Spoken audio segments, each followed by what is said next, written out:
Hello friends, welcome back to my channel. ఈరోజు నేను పర్ఫెక్ట్గా back open 32 size blouse princess కట్తో ఎలా కట్ చేయాలనేది చూపించబోతున్నాను. ఫస్ట్ ఇది బ్యాక్ ఓపెన్ కాబట్టి ఓపెన్స్ అనేవి నా వైపు పెట్టుకున్నాను. బ్యాక్ పార్ట్ ఓపెన్స్ ఉన్న వైపు కట్ చేసుకోవాలి. చూడండి, ఇక్కడ నేను కిందన లెవెల్ కోసం ఒక మార్క్ చేసుకుంటున్నాను. అక్కడి నుంచి నడుము పట్టి వేయడం కోసం 1/2 ఇంచ్ అయితే మార్క్ చేశాను. అలాగే ఇక్కడ కిందన సైడ్ వైపున ఓపెన్స్ ఉన్న వైపు కూడా లెవెల్ కోసం ఒక మార్క్ చేసుకోండి. అక్కడి నుంచి మనం ఉక్సి పట్టి వేసుకుంటాం కదా, దానికోసం ఒక 1/2 ఇంచ్ అయితే మార్క్ చేసుకోవాలి. ఇలా మార్క్ చేసుకున్న తర్వాత మనం బ్లౌజ్ లెంత్ మార్క్ చేసుకుందాం. బ్లౌజ్ లెంత్ వచ్చేసి 14 ఇంచెస్.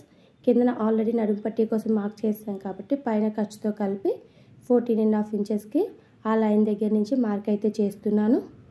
మీకు ఎంత లెంత్ కావాలో మీరు ఆ లెంత్ విధంగా మార్క్ చేసుకోవచ్చు. ఇలా లెంత్ మార్క్ చేసుకున్న తర్వాత ఇది 32 సైజ్ కాబట్టి షోల్డర్ వచ్చేసి 5.5 అయితే పెడుతున్నాను నేను ఇక్కడ. అలాగే ఆర్మ్ లెంత్ వచ్చేసి 5.75, పావు తక్కువ 6 ఇంచీలు. 6 ఇంచులకి ఒక పావు అయితే తగ్గించుకొని పెట్టుకోవాలి. అలాగే పైన ఎంత పెట్టుకున్నామో ఇక్కడ కూడా అదే పెట్టుకొని ఒక ఎల్ షేప్ అయితే డ్రా చేసేసుకుందాం. ఇప్పుడు ఈ ఎల్ షేప్ దగ్గర చెస్ట్ మార్కింగ్ చేసుకోవాలి. చెస్ట్ ఎంత ఉందో దానికి బై 4 చేసుకొని 1/2 ఇంచ్ యాడ్ చేసి మార్క్ చేసుకుంటున్నా. అలాగే 2 ఇంచెస్ ఖర్చు. నడుము వచ్చేసి 26 ఇంచెస్ బై 4 అంటే 6.5 ఇంచీలు వస్తుంది. దానికి ఒక 1 ఇంచ్ డాట్ కోసం మార్క్ చేసుకుంటున్నాను. 2 ఇంచెస్ ఖర్చు కోసం మార్క్ చేసుకోవాలి. ఇప్పుడు ఇలా మార్క్ చేసుకున్న తర్వాత మనం ఆర్మ్ రౌండింగ్ దగ్గర వచ్చేసరికి చిన్న సైజ్ అయితే 1.5 ఇంచీలు అనేది మార్క్ చేసుకొని, అలాగే ఆర్మ్ లెంత్ ఎంత పెట్టుకున్నామో దాంట్లో సగానికి సెంటర్కి ఇంకో మార్కింగ్ పెట్టుకొని ఇక్కడ నేను చూపిస్తున్న విధంగా ఈ 3 డాట్స్ కూడా కలుపుకున్నట్లయితే పర్ఫెక్ట్గా ఆర్మ్ రౌండింగ్ అయితే వచ్చేస్తుంది. ఒకసారి ఆర్మ్ రౌండ్ సరిపోయిందా లేదా అనేది చెక్ చేసుకోండి. ఇక్కడ టోటల్ 15.5 ఇంచీలు కావాలి మనకి. అంటే నాకు ఇక్కడ పావు తక్కువ 8 ఇంచీలు వచ్చింది. ఎగ్జాక్ట్గా సరిపోయింది. ఇప్పుడు నడుము 2 ఇంచెస్ ఖర్చు విడిచిపెట్టి మిగిలిన రిమైనింగ్కి సెంటర్కి ఇంకో మార్కింగ్ చేసుకున్నట్లయితే నడుము దగ్గర డాట్ అయితే వచ్చేస్తుంది. అలాగే నెక్ విత్ వచ్చేసి 2.5 ఇంచీలు అయితే పెడుతున్నాను. నెక్ లెంత్ 9.5 ఇంచెస్ పెడుతున్నాను. మీరు కావాలి అనుకుంటే 1/2 ఇంచ్ పైకి కిందకి కూడా పెట్టుకోవచ్చు, అది మీ ఆప్షను. నేను పైన ఎంత పెట్టానో దానికి ఒక 1/2 ఇంచ్ పావు ఇంచ్ కలిపి కిందన 2.5 ఇంచులకి ఒక మార్కింగ్ చేశాను. ఒక బాక్స్ అయితే డ్రా చేసేసి ఇందులో రౌండ్ నెక్ అయితే డ్రా చేసాను. ఇప్పుడు షోల్డర్ వైపు నెక్ వైపు వచ్చేసి పావు ఇంచ్ డౌన్ మార్క్ చేసుకున్నట్లయితే పర్ఫెక్ట్గా బ్యాక్ అయితే మనకి మార్కింగ్ కంప్లీట్ అయిపోతుంది. చూసారు కదా, ఇక్కడ నేను మార్కింగ్ చేసిన విధంగా బ్యాక్ పార్ట్ అయితే కట్ చేసేస్తున్నాను. మీరు వీడియో అయితే ఎక్కడ స్కిప్ చేయకుండా చూస్తేనే మీకు అర్థమవుతుంది ఫ్రెండ్స్. వీడియో స్కిప్ చేస్తే మాత్రం మీకు ఎక్కడ కూడా వీడియో అర్థం కాదు. మీకు next cutting video, stitching video కూడా నేను అప్లోడ్ చేస్తాను. చూసారు కదా, ఇలా మనం ఫస్ట్ ప్రిన్సెస్ కట్ చేసుకునే ముందు ఇలా పేపర్ కటింగ్ చేసుకుంటే పర్ఫెక్ట్గా వస్తుంది. ఇక్కడ బ్యాక్ పార్ట్ ఎలా ఉందో అలాగే నేను మార్కింగ్ చేసేసాను. అలాగే నెక్ విత్ 2.5 ఇంచెస్కి మార్క్ చేసుకున్నాను. ఆర్మ్ రౌండింగ్ దగ్గర వచ్చేసరికి చూడండి, మనకి ఎక్కడైతే రౌండ్ తిరుగుతుందో ఆ రౌండ్ తిరిగిన దగ్గర మనకు 1/2 ఇంచ్ అనేది లోత్ అయితే ఈ విధంగా మార్క్ చేసుకోవాలి, నేను చూపిస్తున్న విధంగా. ఇప్పుడు షోల్డర్ దగ్గర నుంచి అపెక్స్ పాయింట్ చెస్ట్ పాయింట్కి 9.5 ఇంచెస్కి నేను మార్క్ చేసుకుంటున్నా.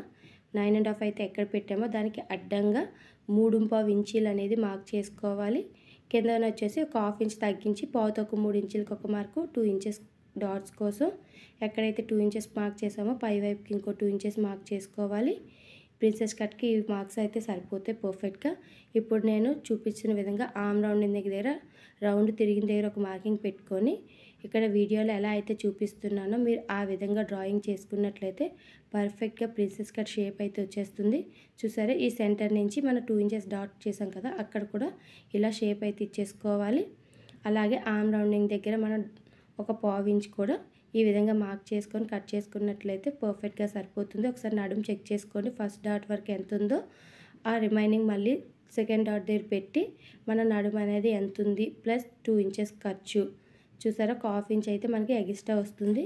ఇప్పుడు ఈ విధంగా మనం క్రాస్కి ఒక లైన్ అయితే డ్రా చేసేసుకోవాలి పైనుంచి. చూసారా, ఈ విధంగా మనకి ఎక్స్ట్రా అయితే ఫ్రంట్ పార్ట్లో వస్తుంది, ఎందుకంటే డాట్ ఎక్కువ పడతాం కాబట్టి. ఇప్పుడు నెక్ వచ్చేసి నేను 7 ఇంచెస్కి మార్క్ చేస్తున్నాను. ఇక్కడ పైన 2.5 కదా, కిందన కూడా అదే 2.5 ఇంచులు పెట్టి ఒక బాక్స్ అయితే డ్రా చేసేస్తున్నా. ఇలా ఒక బాక్స్ డ్రా చేసేసుకున్నాను కదా, ఇప్పుడు కింద కార్నర్ దగ్గర నుంచి పైకి 2 ఇంచెస్ పైకి మార్క్ చేసుకొని ఎక్కడైతే 2 ఇంచెస్ పెట్టుకున్నామో అక్కడ బయట వైపు ఒక పావు ఇంచ్ మార్క్ చేసుకోవాలి. ఒక హాఫ్ ఇంచ్ వరకు కూడా మీరు మార్క్ చేసుకోవచ్చు ఫ్రెండ్స్. అది మీరు వేసుకునే బట్టి ఉంటుంది. దీనికి నేను ఇలా స్టార్ నెక్ అయితే చేంజ్ చేసేసాను. చూసారు కదా, ఇలా క్రాస్గా ఒక మార్కింగ్ అయితే చేసేసుకోవాలి. మీరు అదే రౌండ్ నెక్ కూడా ఇచ్చుకోవచ్చు, అది మీ ఆప్షన్. ఇక్కడ కస్టమర్ చాయిస్ని బట్టి నేను ఈ నెక్ అయితే పెడుతున్నాను. చూసారు కదా, ఇలా మనకి ఫ్రంట్ పార్ట్ మొత్తం కంప్లీట్ అయిపోయింది. మనం ఏ విధంగా అయితే మార్కింగ్ చేసుకున్నామో మార్కింగ్ చేసిన విధంగా ఫ్రంట్ పార్ట్ అయితే కటింగ్ చేసేసుకోవాలి. ఇలా కట్ చేసుకున్న పేపర్స్ని మనం క్లాత్ మీద పెట్టి కట్ చేసేసుకుందాం. చూడండి, ఫ్రంట్ పార్ట్ మనం ఫోల్డింగ్ ఉన్న సైడ్ పెట్టుకోవాలి. బ్యాక్ ఓపెన్ కాబట్టి ఒకసారి చెక్ చేసుకొని పెట్టుకోండి. చూసారు కదా, ఇక్కడ నేను ఫోల్డింగ్ ఉన్న వైపు పేపర్ ఎలా అయితే పెట్టి పేపర్ ఏ విధంగా అయితే ఉందో ఆ విధంగా మార్కింగ్ అయితే చేసేస్తున్నాను. ఇలా మొత్తం మార్కింగ్ చేసుకున్న తర్వాత చూడండి, సైడ్ జాయింట్న మనం ఒక ½ ఇంచ్ వరకు ఇలా ఖర్చు అయితే యాడ్ చేసుకోవాలి. ఈ 2 పేపర్స్ని జాయింట్ చేస్తాం కాబట్టి దానికోసం ఖర్చు అయితే యాడ్ చేస్తున్నా. మీరు ½ ఇంచ్ నుంచి ½ ఇంచ్ మీరు ఎంత అయితే స్టిచ్ చేస్తారో ఆ విధంగా. అలాగే మన నడుము దగ్గర కింద వైపున కూడా ½ ఇంచ్ అయితే పేపర్ కటింగ్ కన్నా ½ ఇంచ్ అయితే కిందకి మార్క్ చేసుకోవాలి. సేమ్ ఇదే పేపర్ని కూడా నేను ఈ విధంగా మార్క్ చేసేస్తున్నాను. దీనికి కూడా కింద వైపున ఒక ½ ఇంచ్ అనేది మార్క్ చేసుకోవాలి. ఇక్కడ వీడియోలో చూపిస్తున్న విధంగా క్రాస్గా అయితే పెట్టుకోవాలి మనకి. అలాగే ఖర్చు కోసం కూడా దీనికి కూడా ఒక ½ ఇంచ్ నుంచి ½ ఇంచ్ వరకు మీకు ఎంతైతే మీరు స్టిచ్ చేస్తారో ఆ విధంగా ఎక్స్ట్రా ఖర్చు అయితే పెట్టుకోవాలి. ఇక్కడ నేను మార్కింగ్ చేసిన విధంగా కటింగ్ అయితే చేసేస్తున్నాను. చూసారు కదా, ఈ విధంగా మనకి ఫ్రంట్ పార్ట్ అయితే కంప్లీట్ అయిపోయింది కటింగ్. ఇప్పుడు మనం హ్యాండ్స్ ఎలా కట్ చేసుకోవాలో చూద్దాం. వీడియో అయితే ఎక్కడ స్కిప్ చేయకండి ఫ్రెండ్స్. చూసారు కదా ఎంత పర్ఫెక్ట్గా వచ్చేసిందో. ఇప్పుడు మనం హ్యాండ్స్ కట్ చేసుకోవడం కోసం హ్యాండ్స్ని ఈ విధంగా 4 ఫోల్డింగ్స్ అయితే వేసుకోవాలి. ఇక్కడ నేను వీడియోలో చూపిస్తున్న విధంగా 4 ఫోల్డింగ్స్ వేసేసుకొని కిందన ఎడ్జ్ వైపు ఒక లైన్ అయితే డ్రా చేస్తున్నాను లెవెల్ కోసం. అక్కడి నుంచి ఇక్కడ బోర్డర్ కాబట్టి నేను ఒక ½ ఇంచ్ మాత్రమే ఖర్చు కోసం మార్క్ చేసుకున్నాను.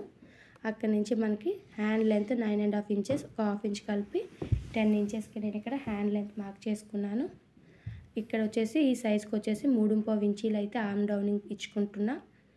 ఇప్పుడు మనకి షోల్డర్ దగ్గర 1.5 ఇంచెస్ అనేది పెట్టుకుంటూ ఇక్కడ నుంచి వీడియోలో చూపిస్తున్న విధంగా ఆర్మ్ రౌండ్ వచ్చేసి మనకి 7.75 కదా, దానికి ఒక మార్కు 2 ఇంచెస్ ఖర్చు. కిందన హ్యాండ్ లూజ్ వచ్చేసి 10 ఇంచెస్. 10 ఇంచెస్లో సగం అంటే మనకి 5 ఇంచెస్ వస్తుంది. కింద నేను 5 ఇంచెస్ పెడుతున్నా. అక్కడి నుంచి 2 ఇంచెస్ ఖర్చు మార్క్ చేసుకొని ఇక్కడ చూడండి, హ్యాండ్ కర్వ్ అనేది ఇలా షేప్ ఉన్నట్టు ఇచ్చినట్లయితే మీకు పర్ఫెక్ట్గా షేప్ అయితే వస్తుంది హ్యాండ్ అనేది. ఇక్కడ మన పైన 1.5 ఇంచ్ పెట్టాం కదా, అక్కడి నుంచి ఇక్కడ నుంచి వీడియోలో చూపిస్తున్న విధంగా హ్యాండ్ కర్వ్ అయితే ఇచ్చేస్తున్నా. ఇంకోసారి మీరు హ్యాండ్ అయితే పర్ఫెక్ట్గా ఉందా లేదా అనేది చెక్ చేసుకోండి. అలాగే ఇక్కడ చిన్న షోల్డర్ పఫ్ అడిగారు, దానికోసం నేను పై వైపుకి 2.5 ఇంచులు మార్క్ చేస్తున్నా. ఇక్కడ అడ్డంగా ఇంకో 2.5 ఇంచులు మార్క్ చేసి ఇలా బాక్స్ డ్రా చేసుకొని ఇందులో ఈ విధంగా నేను వీడియోలో చూపిస్తున్న విధంగా మీరు షేప్ అయితే ఇచ్చుకోండి. ఇంకా ఎక్కువ కావాలన్నా ఇచ్చుకోవచ్చు, కానీ ఇక్కడ కస్టమర్స్ అయితే చిన్నగా అడిగారు, అందుకే నేను చిన్నగా మార్క్ చేసుకుంటున్నా. మార్కింగ్ ఈ విధంగా కటింగ్ అయితే చేసేసుకోవాలి. చూసారు కదా, ఇక్కడ మనకి చిన్న జాయింట్స్ అయితే వస్తాయి.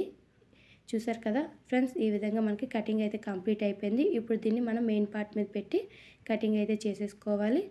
ఇలా హ్యాండ్స్ కట్ చేసుకున్న హ్యాండ్స్కి కూడా మనకి చిన్న జాయింట్స్ వస్తాయి మెయిన్ పార్ట్కి. ఇప్పుడు చూడండి, హ్యాండ్స్ కట్ చేసిన తర్వాత లైన్స్ అనేవి నిలువుగా ఉండేటట్టు నేను ఫోల్డింగ్ చేసుకుంటున్నా. బ్యాక్ ఓపెన్ కాబట్టి ఇలా ఓపెన్స్ ఉన్న వైపు పెట్టుకుంటూ ఇక్కడ నేను వీడియోలో చూపిస్తున్న విధంగా మెయిన్ పార్ట్ మీద పెట్టుకుంటూ కటింగ్ అయితే చేసేసుకోవాలి. ఓకే ఫ్రెండ్స్, ఐ హోప్ ఈ వీడియో మీ అందరికీ నచ్చిందని అనుకుంటున్నాను. వీడియో నచ్చితే ప్లీజ్ లైక్ చేయండి, షేర్ చేయండి. స్టిచ్చింగ్ వీడియో కోసం మన ఛానల్లో వెయిట్ చేస్తూ ఉండండి. Thank you for watching. Bye bye.